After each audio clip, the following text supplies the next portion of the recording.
Poultry খাদ্যের পর এবার মাছের খাদ্যেও পাওয়া গেছে ক্ষতিকর কেমিক্যাল ক্রোমিয়াম।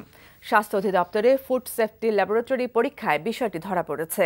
বিশেষজ্ঞরা বলছেন, এসব মাছের খাবার থেকে ক্রোমিয়াম প্রথমে মাছে এবং পরে মাছ থেকে মানুষের শরীরে ঢুকে পড়তে পারে, যা স্বাস্থ্যের জন্য মারাত্মক হুমকি। বিস্তারিত আশিকুর রহমান চৌধুরীর রিপোর্টে। আইন শৃঙ্খলা রক্ষাকারী বাহিনীর অভিযানের মধ্য দিয়ে 2013 সাল নাগাদ প্রথম জানা যায় যে চামড়া কারখানায় ব্যবহৃত ক্ষতিকর কেমিক্যাল ক্রোমিয়াম কারখানার বাইরে ছড়িয়ে যাচ্ছে ফেলে দেয়া উচ্ছিষ্ট চামড়ার মাধ্যমে। ক্রোমিয়াম মিশ্রিত সেই উচ্ছিষ্ট চামড়া দিয়ে তৈরি হচ্ছে পোলট্রি খাদ্য, যা খেয়ে মুরগির মধ্যে ঢুকে পড়ছে ক্রোমিয়াম এবং মুরগি খাওয়ার মধ্য দিয়ে মানুষের শরীরেও ক্রোমিয়াম ঢুকে পড়ার আশঙ্কা তৈরি হচ্ছে।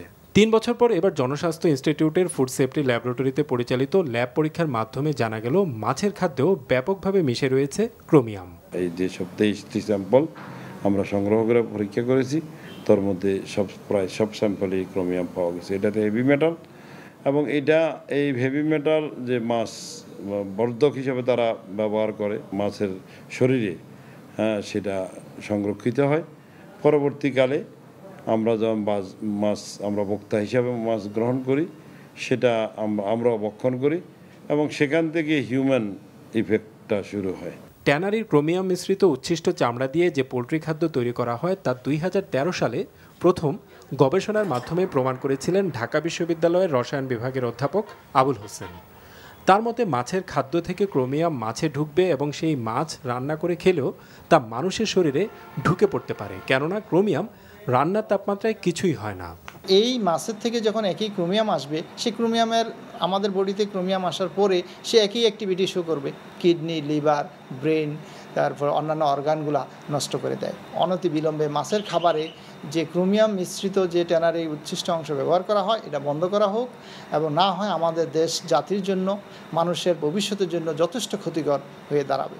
আর এ ব্যাপারে মতামত জানতে ঢাকা বিশ্ববিদ্যালয়ের মৎস্য বিজ্ঞান বিভাগে যোগাযোগ করা হলে জানা গেল, তাদের পর্যবেক্ষণে মাছের খাদ্যে শুধু ক্রোমিয়ামই থাকে না, কিছু অঞ্চলে মাছের খাদ্যে ব্যাপকভাবে মিশানো হয় ইউরিয়া সার। যখন খাবার হিসাবে ফিডের সাথে মেশানো থাকে, তখন ওরা গিয়ে মাছের টিস্যুগুলোকে লুজ করে দেয়, সেলগুলোকে লুজ করে দেয়। লুজ করে দিলে সময়ের থেকে অন্য মাছের তুলনায় এরা দ্রুত লম্বা হবে, কিন্তু টিস্যুগুলো নরম হবে। এটা বিশেষ করে খুলনা অঞ্চলে তেলাপিয়া মাছের ক্ষেত্রে এই ফিড তৈরি করা হচ্ছে, ফিড মিলটা তৈরি করছে। ইউরিয়া মাছে যখন ফিড হিসেবে যাচ্ছে, তখন তেমন ক্ষতি আমাদের হবে না। যেটা ক্ষতি হবে সেটা হচ্ছে ওই মাছের স্বাদ কমে যাবে। কঠোর ব্যবস্থা অবশ্যই নেওয়া প্রয়োজন, কিন্তু সংশ্লিষ্টদের মতে সবচেয়ে বেশি প্রয়োজন ফিশ ফিড কিংবা পোলট্রি ফিডের ব্যবসার সাথে যারা ভেজালে জড়িয়ে পড়ছেন তাদেরকে সচেতন করা, যেন তারা এটা উপলব্ধি করতে পারেন তাদের ভেজালের শিকার তারা নিজেরাই হতে পারেন, এমনকি তাদের সন্তানরাও হতে পারেন। Ashikur Rahman Chowdhury, NTV news, Singair, Manikganj.